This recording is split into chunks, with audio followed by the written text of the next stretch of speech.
News 18 ಕನ್ನಡದ digital ಕಂಟೆಂಟ್ಗೆ ಸ್ವಾಗತ. ನಾನು ಮಾದೇಶ್. ಇತ್ತೀಚಿನ ದಿನಗಳಲ್ಲಿ ಸೋಷಿಯಲ್ ಮೀಡಿಯಾಗಳಲ್ಲಿ ಪೊಲೀಸ್ ಸಿಬ್ಬಂದಿ ಕೂಡ ತಮ್ಮ ಡ್ರೆಸ್ಗಳನ್ನು ಹಾಕೊಂಡು ರೀಲ್ಸ್ ಮಾಡುವಂಥದ್ದು, ಜೊತೆಗೆ ಪ್ರೀ ವೆಡ್ಡಿಂಗ್ ಫೋಟೋ ಶೂಟ್ ಮಾಡುವಂಥದ್ದು, ಮತ್ತು ಒಂದಷ್ಟು ವಿಡಿಯೋಗಳನ್ನು ಮಾಡೋದು, ಫೋಟೋ ಶೂಟನ್ನು ಮಾಡಿ ಸೋಷಿಯಲ್ ಮೀಡಿಯಾದಲ್ಲಿ ಹರಿಬಿಡುವಂಥ ಕೆಲಸವನ್ನು ಮಾಡ್ತಿದ್ದಾರೆ.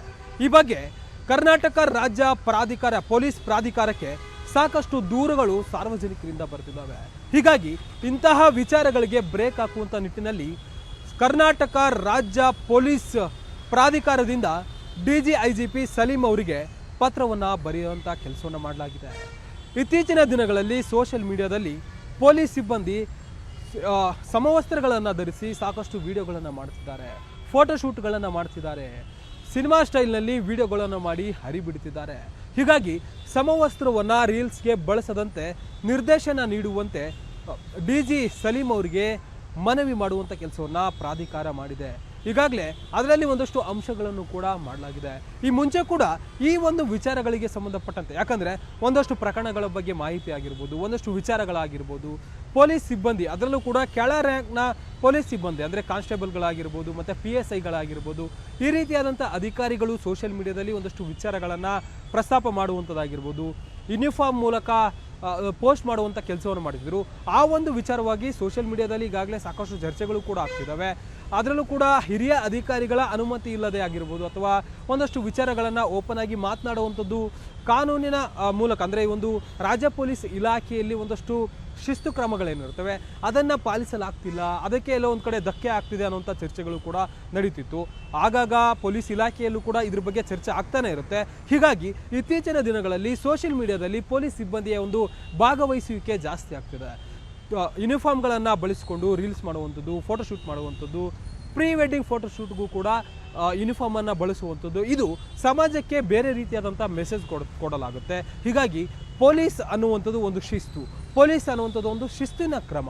ಹೀಗಾಗಿ ಪೊಲೀಸ್ ಸಮವಸ್ತ್ರಕ್ಕೆ ಅದರದ್ದೇ ಆದಂಥ ಒಂದು ಬೆಲೆ ಇದೆ. ಈ ರೀತಿಯಾಗಿ ಸೋಷಿಯಲ್ ಮೀಡಿಯಾದಲ್ಲಿ ಡ್ರೆಸ್ಗಳನ್ನು ಹಾಕೊಂಡು ಡ್ಯಾನ್ಸ್ ಮಾಡುವಂಥದ್ದಾಗಿರ್ಬೋದು, ರೀಲ್ಸ್ ಮಾಡುವಂಥದ್ದಾಗಿರ್ಬೋದು, ಮತ್ತು ಈ ಪ್ರೀ ವೆಡ್ಡಿಂಗ್ ಫೋಟೋ ಶೂಟ್ ಮಾಡುವಂಥದ್ದಾಗಿರ್ಬೋದು, ಇದೆಲ್ಲದರಿಂದ ಪೊಲೀಸ್ ಸಮವಸ್ತ್ರಕ್ಕೆ ಇರುವಂಥ ಒಂದು ಬೆಲೆಗೆ ಧಕ್ಕಾಗುವಂತಹ ಸಾಧ್ಯತೆ ಇದೆ, ಧಕ್ಕೆ ಆಗುವಂಥ ಸಾಧ್ಯತೆ ಇದೆ. ಹೀಗಾಗಿ ಪೊಲೀಸ್ ಸಿಬ್ಬಂದಿಗೆ, ಅಧಿಕಾರಿಗಳಿಗೆ, ಯಾರೆಲ್ಲ ರೀಲ್ಸ್ಗಳನ್ನು ಮಾಡ್ತಾರಲ್ಲ ಯೂನಿಫಾರ್ಮ್ಗಳನ್ನು ಹಾಕೊಂಡು, ಅಂಥವರಿಗೆ ಸೂಕ್ತ ನಿರ್ದೇಶನವನ್ನು ತೆಗೆದುಕೊಳ್ಬೇಕು. ಈಗಾಗಲೇ ಮಾಡಿರುವಂಥವ್ರಿಗೆ ಅವರಿಗೆ ಒಂದಷ್ಟು ಸೂಚನೆಗಳನ್ನು ನೀಡಬೇಕು. ಇನ್ಮೇಲೆ ಈ ರೀತಿಯಾಗಿ ಮಾಡಬಾರ್ದು, ಯೂನಿಫಾರ್ಮನ್ನು ನಿಮ್ಮ ಸೋಷಿಯಲ್ ಮೀಡಿಯಾದ ಹುಚ್ಚುಗಳಿಗಾಗಿ ಬಳಸಬಾರ್ದು ಅನ್ನುವಂಥ ನಿರ್ದೇಶವನ್ನು ತಮ್ಮ ಅಧಿಕಾರಿ ಸಿಬ್ಬಂದಿಗೆ ಕೊಡಬೇಕು ಅಂತೇಳಿ ಕರ್ನಾಟಕ ರಾಜ್ಯ ಪೊಲೀಸ್ ಪ್ರಾಧಿಕಾರದಿಂದ DGIGP ಸಲೀಂ ಅವರಿಗೆ ಪತ್ರವನ್ನು ಬರೆಯುವಂಥ ಕೆಲಸವನ್ನು ಮಾಡಲಾಗಿದೆ. ಪತ್ರವನ್ನು ಬರೆದಿದ್ದಷ್ಟೇ ಅಲ್ಲ, ಈ ಪತ್ರದ ನಂತರ ಏನೆಲ್ಲ ಕ್ರಮಗಳನ್ನು ಕೈಗೊಳ್ಳಲಾಗಿದೆ ಮತ್ತು ಸಿಬ್ಬಂದಿ ಮತ್ತು ಅಧಿಕಾರಿಗಳಿಗೆ ಏನೆಲ್ಲ ಸೂಚನೆಗಳನ್ನು ನೀಡಲಾಗಿದೆ ಅದ್ರ ಬಗ್ಗೆ ಕೂಡ ಮಾಹಿತಿ ನೀಡಿ ಅಂತ ಪ್ರಾಧಿಕಾರ ಕೇಳಿಕೊಂಡಿದೆ. ಸದ್ಯ ಇನ್ನು ಮುಂದೆ ಇಂತಹ ವಿಚಾರಗಳಿಗೆ DGIGP ನಿರ್ದೇಶನ ನೀಡ್ತಾರಾ? ಸೋಷಿಯಲ್ ಮೀಡಿಯಾಗಳನ್ನು ಅಬ್ಸರ್ವ್ ಮಾಡ್ತಿದ್ದಂಗೆ ಗೊತ್ತಾಗುತ್ತೆ, ಸಾಕಷ್ಟು ಜನ ಪೊಲೀಸ್ ಸಿಬ್ಬಂದಿ ಮತ್ತು ಕೆಲವೊಂದು ಅಧಿಕಾರಿಗಳು ತಮ್ಮ ಸಮವಸ್ತ್ರಗಳಲ್ಲೇ ಒಂದಷ್ಟು ವಿಡಿಯೋಗಳನ್ನು, ಪೋಸ್ಟ್ಗಳನ್ನು ತಮ್ಮ ಪ್ರೊಫೈಲ್ಗಳಲ್ಲಿ ಪೋಸ್ಟ್ ಮಾಡುವಂತಹ ಕೆಲಸವನ್ನು ಮಾಡ್ತಿದ್ದಾರೆ. ಈಗ ಜೊತೆಗೆ ರೀಲ್ಸ್ ಮಾಡುವಂತಹ ನಿಟ್ಟಿನಲ್ಲಿ ಸಾಕಷ್ಟು ಜನ ತಮ್ಮ ಸಮವಸ್ತ್ರವನ್ನು ಮಿಸ್ಯೂಸ್ ಮಾಡ್ತಿದ್ದಾರೆ ಅನ್ನುವಂಥ ಆರೋಪಗಳು ಕೇಳಿಬರ್ತಿದ್ದಾವೆ. ಒಂದಷ್ಟು ಪಾಸಿಟಿವ್ ರೆಸ್ಪಾನ್ಸ್ಗಳು, ಒಂದಷ್ಟು ನೆಗೆಟಿವ್ ರೆಸ್ಪಾನ್ಸ್ಗಳು ಎರಡೂ ಕೂಡ ಇದ್ದಾವೆ. ಹೀಗಾಗಿ ಇದು ಪೊಲೀಸ್ ಇಲಾಖೆಯ ದೃಷ್ಟಿಯಿಂದ ಯಾವ ರೀತಿ ಚರ್ಚೆ ಆಗ್ತಿದೆ, ಕಾನೂನಿನ ಅಡಿ ಆಗಿರ್ಬೋದು, ಅಥವಾ ಪೊಲೀಸ್ ಇಲಾಖೆಯ ಶಿಸ್ತು ಕ್ರಮದ ವಿಚಾರವಾಗಿ ಶಿಸ್ತು ಕ್ರಮ ಪ್ರಾಧಿಕಾರ ಅಂತ ಕೂಡ ಇರುತ್ತೆ. ಹೀಗಾಗಿ ಆ ಒಂದು ಪ್ರಾಧಿಕಾರದ ದೃಷ್ಟಿಯಲ್ಲಿ ಇದು ಒಂದು ತಪ್ಪು ಅನ್ನುವಂಥ ರೀತಿಯಲ್ಲಿ ಗೋಚರಿಸ್ತದೆ. ಹೀಗಾಗಿ DGIGPಗೆ ಸದ್ಯ ಪತ್ರ ಬರೆಯುವಂಥ ಕೆಲಸವನ್ನು ರಾಜ್ಯ ಪೊಲೀಸ್ ಇಲಾಖೆಯ ರಾಜ್ಯ ಪೊಲೀಸ್ ಪ್ರಾಧಿಕಾರ ಮಾಡಿದೆ.